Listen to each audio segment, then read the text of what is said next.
What's going on, everybody? Welcome back to the channel. If this is your first time um, checking me out, I do appreciate you clicking on the video. My name is Harrison. Today's topic, we are talking about the price increase that is likely coming with the next generation of consoles. Last week, 2K announced their different editions, and the standard edition for their next gen release is $70. Um, and games have been $59.99 for the most part for the standard edition for 15 years now since the launch of like Xbox 360, PS3, stuff like that. So it's been pretty even across the board. Of course, there's tons of different editions and special editions and stuff like that, and that's where the publishers and the game development team or whatever can get a little bit more money from the consumer. Obviously, they're going to give you incentives to buy, and usually they come with statues and stuff like that. I've bought a fair share of mine as well. So it's not the fact that it's going to be increased, because I thought it was going to happen last generation, but it's been kind of the same. Luckily, it's probably only going to be around 10 extra bucks is what it's looking at. I think 2K is trying to test the waters for the most part, and I think a lot of other developers are going to be looking at the sales figures and kind of like the overall mood towards that $10 increase for next gen. And I think a few other games are probably going to be at that $70 price point. It's funny that 2K is the one that is doing it, considering how egregious their microtransactions are.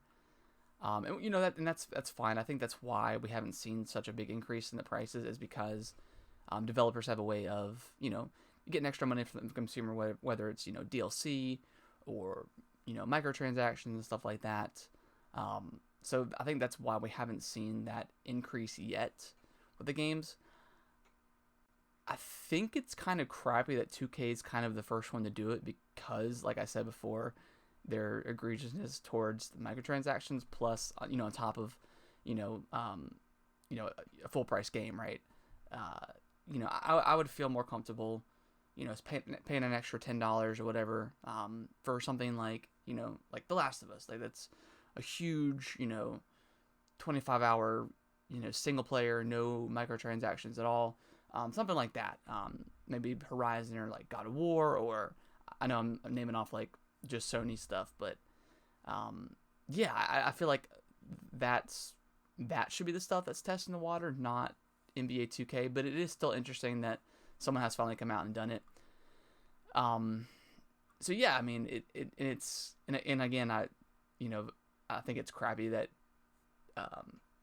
that 2K you have to pay the $100 Mamba edition to get that free upgrade to next gen. I'm not surprised that they're doing it. A lot of companies are doing the way of Microsoft and doing like the smart delivery and stuff like that. But yeah, it's just kind of like it's a bad first taste of what's to come with the next gen and increasing prices on top of microtransactions, because you would want to hope that, hey, okay, I'm paying the extra $10, and you're paying the extra $10 and the microtransactions go away. That's not going to happen, especially with stuff like EA and EA's kind of fallen off of that, especially with the Star Wars debacle a few years ago. But yeah, 2K and stuff like that, they're not going to stop doing that, and they're still going to charge you the extra money. So that's where like my problem kind of lies. But as far as giving the developers, I know that probably deserve it, or there's not an extra way for them to make money, I'll gladly handle that $10 extra. And I'm not gonna have a choice, so there's that. But hopefully that leads to maybe some developers pricing their games a little bit lower as well, like that $40 mark, for less games that aren't like that AAA, maybe like a AA or something like that. I don't ever use that term, but something that's like B tier. at like that $40 price mark instead of putting it up at 60. I think towards like kind of this generation, a lot of developers have been doing that. That you know it probably worked out in their favor, with that lower price point.